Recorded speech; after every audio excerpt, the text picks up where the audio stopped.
शेतकरी मित्रांनो नमस्कार. मी बालाजी आपल्या सर्वांचं परत एकदा आपल्या नवीन शेतीविषयक व्हिडिओमध्ये मी सर्वांचं मनपूर्वक स्वागत करतो. तर मित्रांनो आज आपण विषय घेऊन आलोय शेड्यूलचा झोल.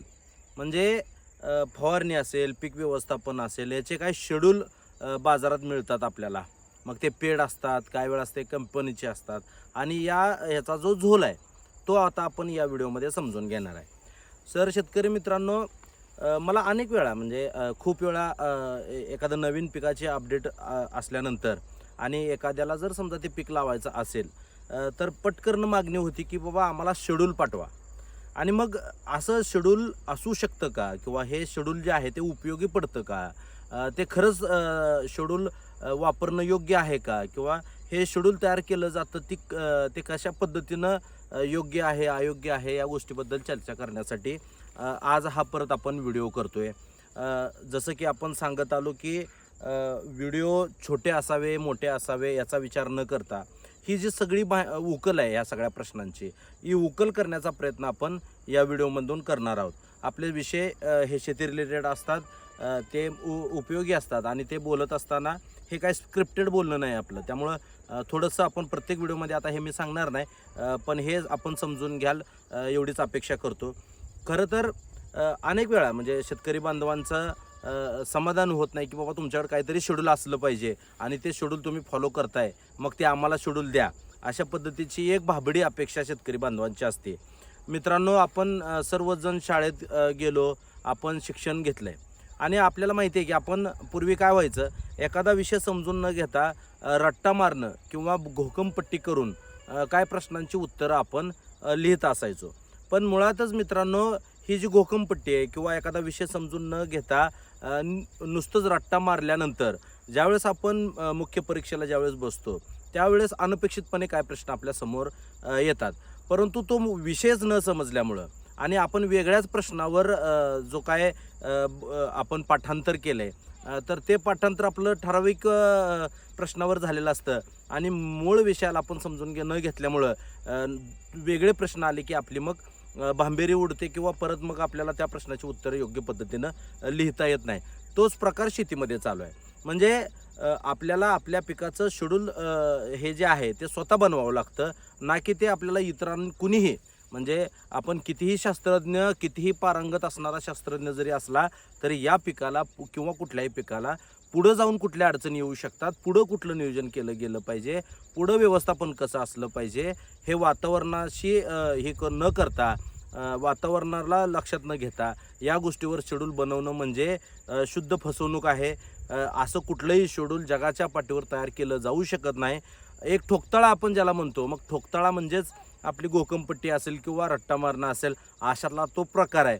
म्हणजे एक ठोकताळा आपण सरसगटपणे द्यायचा आणि त्यातून आपलं उखळ पांढरं करून घ्यायचं, अशातला हा सगळा गोरखधंदा आहे. आपल्याला माहिती आहे की अनेक कंपन्या काय करतात, खूप चांगली म्हणजे महागडी औषधं ही गरज नसताना त्या शेड्यूलमध्ये ॲडजस्ट केलेली असतात आणि आपल्याला काय होतं, आपण थ्रिप्सच्या संदर्भातले समजा स्प्रे घेतलेले असले तर त्याच्यामध्ये आपल्या प्लॉटवर पांढऱ्या माशीचा अटॅक झालेला असतो आणि आपण तो जो शेड्यूल आहे आपल्याला असणार, कारण आपल्याला माहिती आहे की नागाळे असेल, कोळी असेल, थ्रिप्स असेल, मावा असेल, तुडतुडे असतील, हे सगळ्या माईट असतील, ह्या सगळ्यांचा त्रास आपल्याला प्लॉटवर होत असतो आणि याची एक सायकल तयार होत असते जी ब्रेकडाऊन करणं. मग आळ्या असतील, आळ्यामध्ये अनेक प्रकार आहेत. आपल्याला माहिती आहे की लिप मायनरपासून आपल्याला फ्रूट ब्लोअरपासून सगळ्या आळ्यांचा आपल्याला त्रास होत असतो.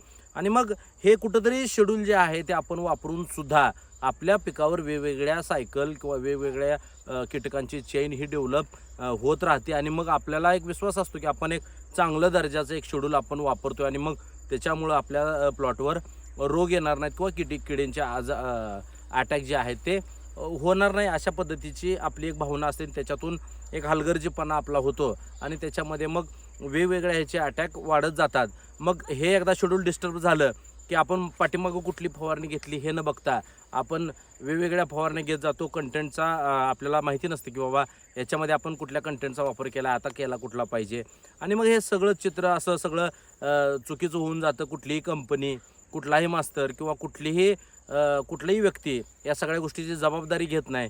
देताना मात्र विश्वासपूर्वक हे शेड्यूल आपल्या माथी मारलं जातं आणि ज्यावेळेस मग अंगलोट येतं, म्हणजे आपल्याला माहिती आहे की आपल्या शेजारी जर समजा एखादा प्लॉट सोडून दिलेला असेल, उदाहरणार्थ तो टोमॅटोचा असेल, तो कारल्याचा असेल किंवा तो आपल्या दोडक्याचा असेल, कुठलाही असेल, म्हणजे एखादा प्लॉट आपल्या शेजारी असेल आणि त्याला जर माईट त्याच्यावर ऑलरेडी त्याच्यावर माईट भरपूर प्रमाणात वाढलेला असेल आणि तो प्लॉट आपल्यापासून जवळ असेल, तर आपण त्या प्लॉटचं सुद्धा ऑब्झर्वेशन करणं आपल्या शेड्यूल तयार करत असताना खूप गरजेचं असतं.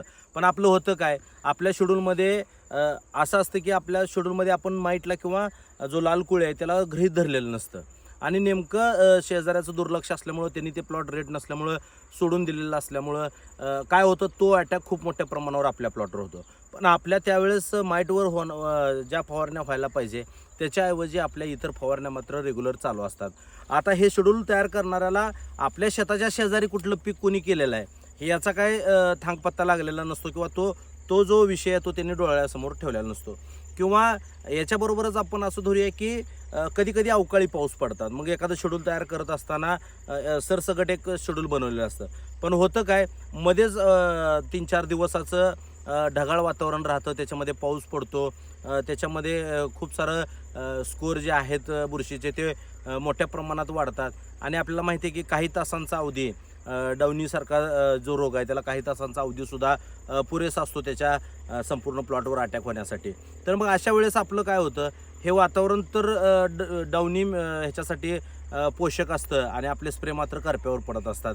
तर असं मिसमॅचिंग सगळं चाललेलं असतं आणि त्याच्यामुळे मग या पिकांना घात होतो. या पिकांचा आपण जी जीवापाड सांभाळलेली पिकं आहेत त्यांच्यामध्ये अडचणी यायला चालू होतात आणि मग आपली धावाधाव सुरू होते. त्याच्यामध्ये प्लॉटच्या प्लॉट खराब होतात, सगळं आर्थिक नुकसान होतं, मानसिकता आपल्या सर्वांची खराब होते आणि विनाकारण नुकसानीला आपल्याला सामोरे जावं लागतं.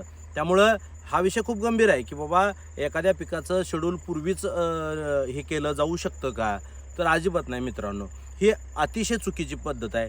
हे कुणीही शास्त्रज्ञ जरी आला तरी हे योग्य म्हणू शकत नाही. जगाच्या पाठीवरचा कुठलाही माणूस तुम्हाला एक असा आत्मविश्वास देऊ शकत नाही की हे शेड्यूल वापरल्यानंतर तुमचे जे शेवट आहे प्लॉटचा तो योग्य पद्धतीनं होऊ शकेल. मग कितीही भारी औषधं, म्हणजे आज उपलब्ध असलेली मार्केटमधली कितीही भारी औषधं जरी त्याच्यामध्ये समाविष्ट केली तरी तुम्हाला असं स्टॅम्पवर कोणी लिहू देऊ शकत नाही की बाबा तुमच्या प्लॉटचा शेवट हे जरी शेड्यूल तुम्ही, मग ते कितीही महागडं शेड्यूल असू द्या तरी ते शेड्यूल वापरून तुमच्या प्लॉटचा यशस्वी शेवट होईल अशा पद्धतीची गॅरंटी तुम्हाला कोणीही देऊ शकत नाही. म्हणजे मग काय, आता इथं विषय आला कुठं की हे सर्वस्वी त्या शेतकऱ्यावर, त्या शेतकऱ्याचं जे ऑब्झर्वेशन आहे त्या सगळ्या गोष्टीवर ह्या गोष्टी अवलंबून असतात. म्हणजे आपल्या पिकाचं शेड्यूल तयार करत असताना किंवा आपल्या पिकामध्ये काय अडचणी भविष्यात येऊ शकतात याचा विचार केल्याशिवाय कुठलाही स्प्रे, एकही सिंगल स्प्रेचं आपण बोलतोय शेड्यूल तर आपण बोलूच शकत नाही. ती कन्सेप्टच खरंच चुकीची आहे किंवा अस्तित्वात असूच शकत नाही ती. आणि हे आपण समजून घेतलं पाहिजे. आपण एक स्प्रेसुद्धा, म्हणजे जो सिंगल स्प्रे आपण आपल्या पिकासाठी आज निवडतोय तर त्याच्यामध्ये आपण पूर्वी काय घेतला, त्याच्यामध्ये कुठल्या ह्याच्यावर आपण कंट्रोल मिळवू शकलोय, आता येणाऱ्या पिकामध्ये आपल्याला काय अडचणी येऊ शकतील, कालच्या पिकामध्ये ज्या गोष्टी आपण घेतल्या, समजा त्याच्यामध्ये आपण करप्याला फोकस केलं आहे तर आज आपल्याला भुरीला फोकस करावं लागणार आहे. आणि मग हे असे साखळी एकमेकामध्ये ही फुलं गुपल्यासारखं ही चेन आहे की मग हे एकमेकाला बांधत आपल्याला हे पिकाचं शेड्यूल तयार करावं लागतं. किंवा आपण पाठीमागं टाकलेला स्प्रे आणि पुढं टाकायचा कशाचा स्प्रे हे मधल्या स्प्रेमध्ये कळतं. म्हणजे आज मी जर स्प्रे घेत असेल तर मला काल पहिल्यांदा मला काय बघावं लागेल, तर काल जो स्प्रे घेतला म्हणजे 4 दिवसापूर्वी जो मी स्प्रे घेतला आहे त्याच्यामध्ये मी आधी कशावर काम केलं आहे हे मी बघितलं पाहिजे. यातून काय राहिले, मग समजा नागाळी आणि कोळी जरी एका औषधामध्ये झालेला असेल, म्हणजे साधारण आबासीनसारखा जर स्प्रे माझा झालेला असेल तर, आणि त्याच्यामध्ये जर मी समजा करपा, फॉलिक्युर अँट्राकॉलसारखं जर समजा स्प्रे घेतला असेल किंवा Z78 घेतला असेल, अनेक बुरशीनाशक आपण समजू शकतो की M45 असेल, असे साधी औषधंसुद्धा आपण कोरड्या वातावरणामध्ये मारत असतो. त्याच्यासाठी खूप मोठी औषधं घ्यायची आपल्याला गरज नसते. आणि आपण जर बघितलं तर आपण समजा करपा डोळ्यासमोर ठेवून सुरुवातीला काम केलं आणि आपण ह्याच्यामध्ये कोळी आणि नागाळी डोळ्यासमोर ठेवून काम केलं, तर तो स्प्रे आपण आता रिपीट करायचं काय कारण नाही. याच्यामध्ये आपल्याला काय बघावं लागेल, तर याच्यामध्ये आपल्याला पांढरी माशी बघावी लागेल, थ्रिप्स बघावे लागेल, आळी बघावी लागेल. म्हणजे आपल्याला हे अनेक पर्याय आहेत. म्हणजे आता आपण समजा अपेक्स 50ला गेलो, समजा आबासीन घेतल्यानंतर जर अपेक्स 50 घेतलं, अपेक्स 50मध्ये आपल्याला माहिती आहे की म्हणजे आपण थ्रिप्स असेल म्हणजे आपण त्याच्यामध्ये आपल्याला प्रोक्लेम म्हणजे इमामेक्टिन बेन्झोएट पण येणार आहे. त्याच्यामध्ये आपल्याला समजा ॲसेटामाप्रिड असेल किंवा याच्यामध्ये दुसरा पण घटक आपल्याला येतो, तर साधारण तो पांढरी माशीवर आणि थ्रिप्सवर काम करेल आणि साधारण आपल्या आळीला इमामेक्टिन काम करेल. म्हणजे काय झालं, आपण नागाळी आणि थ्रिप्स कालच्या स्प्रेमध्ये घेतलं होतं आणि आजच्या स्प्रेमध्ये काय होईल, आपल्याला त्याच्यामध्ये पांढरी माशी असेल, थ्रिप्स असेल आणि आळी असेल, या तिन्हीवर फोकस करावा लागेल, ना की आपल्याला हे रिपीट मारून चालणार आहे. हे केल्यानंतर काय होईल, परत आपल्याला पुढच्या स्प्रेपर्यंत जे कुळीचं वातावरण असेल किंवा नागाळे असेल परत आपल्याला डेव्हलप होते का बघून पुढच्या स्प्रेमध्ये त्याचं नियोजन करावं लागेल. म्हणजे हे उदाहरण म्हणून आपण सांगतो. अशा अनेक गोष्टी येतात, अनेक गोष्टी आपल्याला माहिती आहे की खूप म्हणजे आपल्याला जर थंडी असेल तर त्याच्यामध्ये आपल्याला माहिती आहे की आता तर आपल्याला मिलीबगसुद्धा बऱ्याच पिकांना दिसतोय, टोमॅटोला दिसतोय, सगळ्या पिकांना मिलीबगसुद्धा येतोय. तर आता आपल्याला काय काय गोष्टी लक्षात ठेवाव्या लागतील. म्हणजे आपल्याला साधारण इकडं मावा आणि आपल्याला माहिती आहे चिकुटा आणि मावा, आता थंडी चालू झाली समजा, तर त्याच्यामध्ये आपल्याला चिकुटा आणि मावासुद्धा हे त्यात आपण स्टार्टिंग पॉवरसारखं एखादं औषध घेतलं, असा टामापिरियड त्याच्यामध्ये आहे समजा, किंवा अशी बरीच औषधं आहेत की आपण हे सिक्वल करत गेलं पाहिजे. म्हणजे ना मावा तुडतुडा आला पाहिजे, ना मिलीबग आला पाहिजे, ना कोळी आला पाहिजे, आळी आली पाहिजे, ना नागाळी आली पाहिजे. अशा पद्धतीनं आपण हे कीटकनाशकामध्ये काम करू शकतो आणि हे सगळ्यावर काम करावं लागणार आहे. म्हणजे 10 दिवसामध्ये 12 दिवसामध्ये जर आपले 3 स्प्रे होत असतील तर ह्या तिन्हीवर आपले स्प्रे पडले पाहिजेत.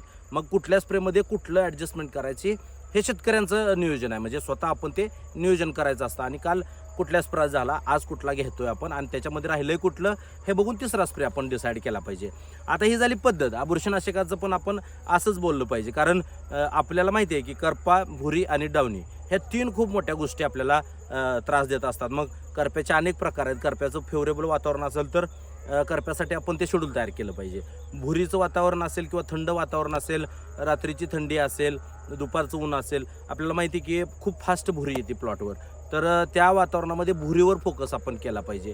ज्यावेळेस आपल्याला माहिती आहे की दमट वातावरण असेल, रात्रीचं दमट वातावरण जास्त असेल, तर रात्रीच्या दमट वातावरणामध्ये खूप सारं स्कोअर डाऊनीचे त्याच्यासाठी फेवरेबल कंडिशन असते किंवा पोषक स्थिती असते, त्यामुळं त्याच्यासाठी आपण फोकस केला पाहिजे. 4-8 दिवसाचा तो पिरियड असतो, तो गेल्यानंतर परत आपण विचार केला पाहिजे की बाबा आज काय घेतलं पाहिजे. कारण आता मी तर खरं तर साधारण हे शेड्यूल खूप विचारांती फायनल करत असतो. माझा प्रत्येक स्प्रे म्हणजे असं आज अनेक वेळा झाले मी की आपण आज स्प्रेसाठी औषध आणले आणि उद्याचं वातावरण बदलले म्हणून आपण तो स्प्रे कॅन्सल करून आपण आज दुसरा घेतोय. कारण प्रत्येक दिवसाची परिस्थिती ही वेगवेगळी असते. म्हणजे आपल्याला जे प्रायोरिटी आपण म्हणतो की बाबा 1 नंबरला आपण कोणाला प्रायोरिटी द्यायची, 2ला कोणाला द्यायची. आता ही औषधामध्ये अनेक आहेत, अनेक कॉम्बिनेशन आपण करू शकतो एका वेळेस. मग करपानी भुरी पण करू शकतो, करपानी डावणी पण करू शकतो, असं बरेच कॉम्बिनेशन पण आपण करू शकतो. आता खरं तर ही अनेक नावं आपण घेऊन ह्या सगळ्या गोष्टी एकाच व्हिडिओमध्ये ह्या सगळ्या गोष्टी मांडणं तसं सुटेबल असणार नाही. परत अनेक कमेंट येतील की बाबा तुम्ही कमी वेळामध्ये हे सांगायला पाहिजे. तर खूप डीपमध्ये सगळ्या ह्या प्रॅक्टिसेस असतात, या सगळ्या गोष्टी डीपमध्ये जाऊन विचार कराव्या लागतात आणि मगच एक सेल्फ कॉन्फिडन्स तुमचा, जर हे शेड्यूल तुम्ही करायला शिकला स्वतःच्या पिकाचं आणि तेही पुढचं नाही, आजचं शेड्यूल, आजच्या शिवाय शेड्यूल कधीही म्हणजे उद्याचं शेड्यूल कुणीही तयार करू शकत नाही शेतीमध्ये. हे त्रिकालाबाधित सत्य आहे, हे सूर्यप्रकाशा इतकं सत्य आहे की आपण उद्याचं परवाचं शेड्यूल कधीही फिक्स करू शकत नाही. आजचं मात्र 100% आजच्या वातावरणाला, आपल्या पिकाला आणि कालच्या स्प्रेचा अंदाज घेऊन आपण आजची फवारणी मात्र बरोबर सटीक अशी फवारणी आपण निवडू शकतो. त्याच्यासाठी खूप सारे पर्याय आपल्याला मार्केटमध्ये आहेत. कुठल्या पर्यायाला जायचं, रिस्क फॅक्टर किती मोठा आहे, किती आपल्या प्लॉटवर रिस्क आहे सध्या, ह्याचा विचार करून आपण हे काम ताकदीनं आपण हे जुळवू शकतो. अन्यथा जर आपण या गोष्टीसाठी जर इतरावर अवलंबून राहिलो, म्हणजे आपण जर इतरांवर जाऊन कुणाला तर म्हणत असेल की बाबा मला यासाठी काहीतरी औषध द्या, तर अशा पद्धतीने पिकाचं पोषण होऊ शकत नाही. त्याच्यातून आपलं आर्थिक नुकसान होणार आहे. त्याच्यातून न लागणारी औषधं आपल्या शेतामध्ये आपण आणून मारणार आहे. त्याच्या किमती हजारोच्या पटीत असतील. एक बॅरलला आपल्याला माहिती आहे की साधारण 500, 600, 700 रुपयाचं तरी बुरशीनाशक लागतं, एखादं कीटकनाशक लागतं किंवा एखादं टॉनिक तरी टाकावं लागतं. आणि मग हे करत असताना आपल्याला माहिती आहे PGR हा खूप मोठा फॅक्टर आहे. ह्या खूप अशी औषधं बाजारात आहे की त्याचा खूप चांगला रिझल्ट आपण घेऊ शकतो. पिकांना वेळोवेळी त्याची सुद्धा खूप मोठ्या प्रमाणावर गरज असते. आपला फंडा काय आहे, आपण शेतीलाचं आरोग्य सांभाळून शेती करायची आहे, म्हणून आपल्याला वरून जे स्प्रे घेतो त्याच्यामध्ये मात्र या सगळ्या गोष्टीवर काम करावं लागतं. बऱ्याच जणांचं कसं असतं, वरून काहीच करायचं नाही आणि सगळं मग मातीतून ह्या सगळ्या गोष्टी द्यायच्या. तर हे काय होतं, पिकाला ज्या कॅनोपी मोठ्या असतात, आपण खरबूजचं पान घेतलं तर खूप मोठं पान असतं आणि त्या पानाचा जो व्यास आहे त्याच्यावर ज्यावेळेस ते औषध पडलं जातं त्यावेळेस ते अपटेक पण खूप चांगलं होतं. म्हणजे खूप सुंदर रिझल्ट येतात, खूप लवकर येतात आणि पिकाला जे काय स्ट्रॉंग बनवण्याचं किंवा पिकाला जे ताकद देण्याचं काम आहे ते खूप चांगल्या पद्धतीनं होत असतं. म्हणजे आपल्याला ह्या सगळ्या गोष्टींची माहिती पाहिजे. म्हणजे आपल्याला कीटकनाशकांची काय प्रमाणात माहिती पाहिजे, बुरशीनाशकांची काय प्रमाणात माहिती पाहिजे आणि PGR म्हणजे जे टॉनिक म्हणतो आपण, जे मायक्रोन्यूट्रंट असतील त्याच्यामध्ये काय टॉनिक असतील, तर या सगळ्यांचा सुद्धा स्टडी आपला असला पाहिजे. जगाच्या पाठीवरचं कुठलंही पीक आपल्याला भीती दाखवू शकत नाही. जर आपल्याकडं हा कॉन्फिडन्स असेल तर आपण कुठल्याही गोष्टीला भ्यायची गरज नाही. कुठलंही पीक असू द्या, कितीही वातावरण प्रतिकूल असू द्या, आपली पिकं येतातच आणि ती चांगली येतात, चांगलं ॲव्हरेज देतात आणि त्याच्यासाठी खूप सारा खर्चसुद्धा करायची गरज आपल्याला पडत नाही. फक्त आपल्याकडं कमी असते ती संयमाची, आपल्यावर असणाऱ्या आत्मविश्वासाची आणि त्याच्यामुळं मग आपल्याला अनेकांचा आधार घ्यावा लागतो. मग ह्या कुबड्या ज्या आपण घेतलेल्या असतात, या कुबड्याच आपलं शोषण करायला लागतात आणि मग त्याच्यातून आपल्याला शेतीबद्दलची निगेटिव्हिटी तयार होते. दोष नसताना आपण शेतीला नावं ठेवत बसतो आणि मग आपल्या ज्या चुका आहेत, म्हणजे मी चुकलो आहे शेतीमध्ये, मी अजून तरी असा माणूस बघितला नाही की रोग आल्यानंतर माझ्याकडून काहीतरी चूक झाली आहे असं स्वतःवर जबाबदारी घेणारा शेतकरी जोपर्यंत तयार होत नाही, शेतकऱ्यांची मानसिकता जोपर्यंत तयार होत नाही, तोपर्यंत आपण म्हणजे जे शिक्षणच आपलं झालं नाही, म्हणजे आपल्याला साधारण मार्क कमी पडले तर आपली जबाबदारी आपण घेतो, पण एखादं पीक फेल गेलं तर आपण जबाबदारी घेत नाही. म्हणजे काय, तर त्याचं जर आपण प्लांटेशन केलं असेल, त्याच्याबद्दलचा स्टडी करणं, त्याला वेळोवेळी येणाऱ्या अडचणी सॉल्व्ह करणं ही 100% आपली जबाबदारी आहे आणि ती जबाबदारी आपण पार पाडत नाही. त्याची तेवढी काळजी आपण घेत नाही. मग त्याच्यासाठी लागणारा पैसा आपल्याकडे असतो, त्याच्यासाठी खूप सारं कष्ट घ्यायची मानसिकता आपली असते, परंतु हे जे शिक्षण आहे ते घेण्याची गरज आपल्याला वाटत नाही. सातत्यानं आपली युवा पिढी जी आहे ते आताही या सगळ्या गोष्टीसाठी कन्सल्टंट असतील, काय हे असतील, ह्यांच्यावर अवलंबून राहतात. काही जण प्रत्येक वेळेस सल्ला दुसऱ्याला मागत बसतात आणि ही पद्धत खरंच खूप चुकीची आहे. या पद्धतीतून आपण शेतीला पुढं घेऊन जाऊ शकत नाही किंवा आपलं आर्थिक उत्पादन आपण वाढवू शकत नाही. याच्यासाठी आपल्याची स्वतःची एक सेल्फ प्रॅक्टिस डेव्हलप करा. मला तर तुम्ही विचाराल तर माझी अक्षरशः सगळ्या विषयापेक्षा या फवारण्यावर PhD झाले. म्हणजे याच्यासाठी जर तुम्ही माझ्यासमोर शास्त्रज्ञ जरी आणून बसवले तरीसुद्धा आपलं चुकू शकत नाही असा एक कॉन्फिडन्स आहे. बाजारात असलेलं नावानिशी औषध काय लायकीचं आहे हे सुद्धा मी सांगू शकतो. काही औषधं मी स्पेअरला ठेवतो, ज्या वेळेस प्रतिकूल वातावरण तयार झालेलं असतं त्यावेळेस ते ठेवणीतलं अस्त्र म्हणून आपण त्याचा वापर करत असतो. इतका कॉन्फिडन्स आपल्याला ह्या सगळ्या गोष्टीमध्ये आलेला आहे. परंतु मित्रांनो, याचे अनुभव खूप वाईट आहेत. म्हणजे आपण एखाद्याला स्प्रे सांगावा आणि त्यानं त्या स्प्रेचा रिझल्ट चांगला आला तर तो काय धन्यवाद देणार नाही, परंतु थोड्याफार जरी गोष्टी यांच्याकडून बिघडल्या, औषधांचा वापर करत असताना मित्रांनो काय ह्यांचं प्रमाण अर्धा मिलीचं असतं, काय 0.75चं असतं, तर काही 1चं असतं. पण आपलं काय होतं, बॅरल असतो 200चा, बॉटल असते 250ची आणि मग ते 250 टाकलं जातं. असताना पाऊणचं प्रमाण आपण 1ला गेलो, त्याच्यातून पुन्हा हे 50 वाढलं, सव्वाचं प्रमाण झालं, मग पाऊणचं प्रमाण 1.25ला गेलं, थोडासा दाट स्प्रे झाला, कॉर्चिंग येऊ शकतं. ह्या सगळ्या गोष्टी रिस्क आहेत. त्यामुळं या गोष्टीतलं मार्गदर्शन किती प्रमाणात शेतकऱ्यांना पर्सनली करायचं याबद्दल मी खूप भीती माझ्या मनामध्ये असते.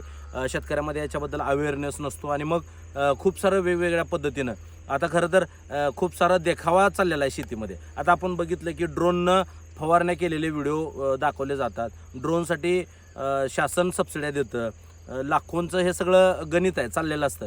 हसावं की रडावं कळत नाही. जर आपले चालताना पाय चुकले, म्हणजे स्वतः मी 2-2 बॅरल 3-3 बॅरल फवारलेला शेतकरी आहे रोजच्या रोज, तर मला माहिती आहे की थोडंसं फास्ट चाललं तर कव्हरेज भेटत नाही आणि मग थोडासा नोझल आपला गनचा समोर गेला आणि जर त्याचं स्प्रेड चांगल्या पद्धतीनं झालं नाही तरी कव्हरेज भेटत नाही त्या औषधांचं. आणि मग आपण वरून जर म्हणजे उंटावरून शेळ्या राखणं हा जो प्रकार आहे तो प्रकार इथं होतोय. काही लोक ड्रोन उडवतात, त्याच्यामध्ये 20 लिटर पाणी भरलेलं असतं आणि त्या लाईन घेऊन जातात. आता अशी फवारणी मित्रांनो होऊ शकते का? आपण किती म्हणजे किती नाटक चाललंय आणि आपण किती डोळे झाकून हे सगळं बघतोय. हे सगळं चुकीचं आहे. ह्या सगळ्या गोष्टी चुकीच्या आहेत. त्या गोष्टीकडे लक्ष देऊ नका. एक ग्राउंड लेवलची चांगली प्रॅक्टिस तुमची डेव्हलप करा. त्याच्यासाठी स्टडी राहू द्या, म्हणजे आपलं पीक कुठलं, त्याला मेजर अटॅक कुठले होऊ शकतात आणि प्लॉटवर सातत्यानं आपलं निरीक्षण असलं तर हे गोष्टी जुळवून आणणं फारसं काय अवघड नाही. शेती खरंच सोपी आहे. त्याच्यामधलं नॉलेज असणं गरजेचं आहे. आणि ज्यावेळेस तुम्ही पिकामधलं व्हेरिएशन करता, वेगवेगळी पिकं लावता, त्यावेळेस तुम्हाला पिकांचे स्वभाव कळतात, वातावरणातले बदल कळतात, त्याच्यामुळं होणारे पिकावरचे परिणाम समजतात आणि मग त्यातून एक चांगली बुद्धिमत्ता, म्हणजे आपण ज्याला चांगलं एक शेतकरी म्हणून जे आवश्यक असणारं ज्ञान आहे ते नक्कीच आपल्याकडे येऊ शकतं. त्याच्यासाठी रिस्क घेऊन आपण ही सगळी पिकं लावली पाहिजे. आपल्या सर्वांना माहिती आहे की आपण एका वर्षामध्ये 23 प्लॉट लावले आणि या 23 प्लॉटच्या अपडेट मी तुम्हाला दिल्या. तर आपल्या सर्वांना माहिती आहे की म्हणजे खूप आता आपला परवाचा जो शेवटचा प्लॉट होता त्याच्यामध्ये संपूर्ण प्लॉट असा पाण्यात उभा राहिलेला होता. पण त्याला काय धोके होऊ शकतात हे ज्या शेतकऱ्याला कळतंय, त्याला कुठल्या गोष्टीवर आता उद्यापासून आपल्याला काम करायचं आहे हे ज्याच्याकडं त्याच्याबद्दलचं काम त्याला लगेच क्लिक होतं आहे, तर त्या शेतकऱ्यासाठी ही गोष्ट अवघड नाही. आपण बघितलं की शेवटपर्यंत पावसाळ्यातल्या नोव्हेंबरमधल्या म्हणजे सप्टेंबर-ऑक्टोबरमधल्या प्लॉटला सुद्धा सिंगल पान आपल्या प्लॉटमध्ये करपा असेल, डावणी असेल, भुरीचं आपल्याला दिसलं नाही. हे जे गमक आहे, हे जे यश आहे ते आपल्या फक्त स्वतःची जी एक प्रॅक्टिस आपण डेव्हलप करत गेलो आहे त्याचं ते यश आहे. म्हणून मी हे सगळं हक्कानं असं मांडणं, हे खूप कॉन्फिडन्सली मांडणं हे आजच्या काळात तर गरजेचं आहे. कारण एक न्यूनगंड आहे की आपल्याला ह्यातलं कधीच काय कळणार नाही. तर तसं नाही मित्रांनो. 1-2 वर्षामध्ये तुम्ही ह्या सगळ्या गोष्टी टिपायला चालू केल्या, निरीक्षण ठेवली तुमची आणि वेगवेगळी पिकं केली तर तुम्हाला हा सगळा अभ्यास होऊन जाईल. त्याच्यातून मग कुठलंही पीक तुम्हाला भीती दाखवू शकत नाही, कुठलंही पीक तुमचं फेल जाऊ शकत नाही. म्हणून सातत्याने मी सांगत आलो काय, बऱ्याच लोकांना व्हिडिओ ऐकायला सुद्धा वेळ नसतो, परंतु ह्या गोष्टी समजून घेणार आहे आपण कधी. मुद्द्याचं एखादी गोष्ट सांगितल्यानंतर ह्याचं जे महत्त्व आहे ते महत्त्व राहत नाही मित्रांनो. म्हणून हे सगळं आपल्याला महत्त्व अधोरेखित करून ह्या गोष्टीसाठी आपण हे सगळं सविस्तर सांगत असतो. अजून अनेक पिकं आपण करतोय, त्याच्या सगळ्या अपडेट आपण देणार आहे, वेळोवेळी देत राहणार आहे. आपल्या सर्वांच्या सोबत सर्व पिकं घेऊन मी सातत्यानं असणार आहे. आपल्या यूट्यूब चॅनलला खरं तर हा चॅनल व्यावसायिक दृष्टीनं काढलेला चॅनल नाही आहे. हा इन्फॉर्मेशन आपल्या शेतकऱ्यापर्यंत गेली पाहिजे आणि अनेक दिवसाचं जे अज्ञान आपल्या सगळ्या शेतकऱ्यामध्ये आहे ते दूर करण्यासाठी मदत झाली पाहिजे. म्हणून हा चॅनल आपण तयार केलेला आहे आणि हा चॅनल सातत्यानं तुम्हाला प्रेरणा देणार आहे, माहिती देणार आहे, महत्त्वाच्या गोष्टीच घेऊन येणार आहे. त्याच्यामुळं निसंकोचपणे आपण लाईक करा, तो व्हिडिओ जास्तीत जास्त शेतकऱ्यापर्यंत शेअर करा. ही जागृती झाल्याशिवाय मित्रांनो हे जे आपलं मेंढरासारखं चालणं आहे किंवा एकाच पिकाच्या मागं पळणं आहे हे कुठंतरी थांबलं पाहिजे. पिकामधले भीती ज्यावेळेस कमी होईल त्यावेळेस वेगवेगळ्या पिकाकडे आपला वर्ग डायव्हर्ट होईल आणि हा शिकल्या सवरलेला जो शेतकरी आहे तो कुठं थांबायचं, कधी लागणी थांबवायच्या, कधी लागवडी करायच्या, ह्या सगळ्या गोष्टींनी परिपूर्ण होईल. आणि मग आपल्या मागं जे असणारं दुष्टचक्र आहे हे सगळं म्हणजे दर पडणे सारखंच हे सातत्यानं चाललेलं आहे ते कुठं तर येणाऱ्या काळामध्ये कमी होईल. म्हणून आपल्यापुरती ही माहिती मर्यादित ठेवू नका. मी सांगतोय, मोठ्या मनानं सांगतोय, तुम्ही सुद्धा मोठ्या मनाने ह्या गोष्टी शेअर करा. आपल्या सर्व शेतकऱ्यापर्यंत या गोष्टी जाऊ द्या, याचं महत्त्व कळू द्या. या सगळ्या दुष्टचक्रामध्ये शेतकरी अडकलाय. कुणीतरी येतं, एखाद्या ब्रँडेड कंपनीचा माणूस येतो, सुटाबुटात येतो, LED लावतो, त्याच्यावर प्रेझेंटेशन दाखवतो, एक चांगलं शेड्यूल असलेलं 4K मध्ये म्हणजे 4 कलरमध्ये प्रिंट केलेलं एक शेड्यूल तुमच्या हातात दिलं जातं. त्याच्यावर सुंदर सुंदर औषधाच्या बॉटलची चित्रं असतात. आपले शेतकरी बोलून जातात आणि त्यांना वाटतं की हा माझ्यासाठी एक रामबाण पर्याय आहे आणि या शेड्यूलच्या आधारावर मी माझं पीक 100% चांगलं आणू शकतो. अशा पद्धतीचा गैरसमज जो आहे तो आपल्या शेतकऱ्यामध्ये होतो आणि मग हे शेतकऱ्याच्या जीवावर या शेतकऱ्याला हे करून अनेक कंपन्या आपलं उकळ पांढरं करून घेतात, त्यांचा नफा करून घेतात आणि परत मात्र पुढच्या सीझनला, पुढच्या पिकाच्या वेळेसच ही लोकं सगळी परत आपल्याकडे येतात. त्यामुळं मित्रांनो वेळीच जागं होणं म्हणजे शेतकऱ्यासाठी रात्र वैरायचे असं म्हणलं तर ते वावगं ठरणार नाही. कारण या सगळ्या प्रक्रियेमध्ये शेतकरी लुटला जातोय, फसवला जातोय. त्याच्यामुळं शेतकऱ्यांच्या पोरांनी या सगळ्या गोष्टी जाणून घेतल्या पाहिजे, या सगळ्या गोष्टी समजून घेतल्या पाहिजे. अनेक बेस्ट अशी प्रॅक्टिस, एक चांगली अशी प्रॅक्टिस आपण सर्वांनी मिळून डेव्हलप केली पाहिजे. या सगळ्या विषयावर बोलण्यासाठी आपण येतच राहणार आहे. धन्यवाद.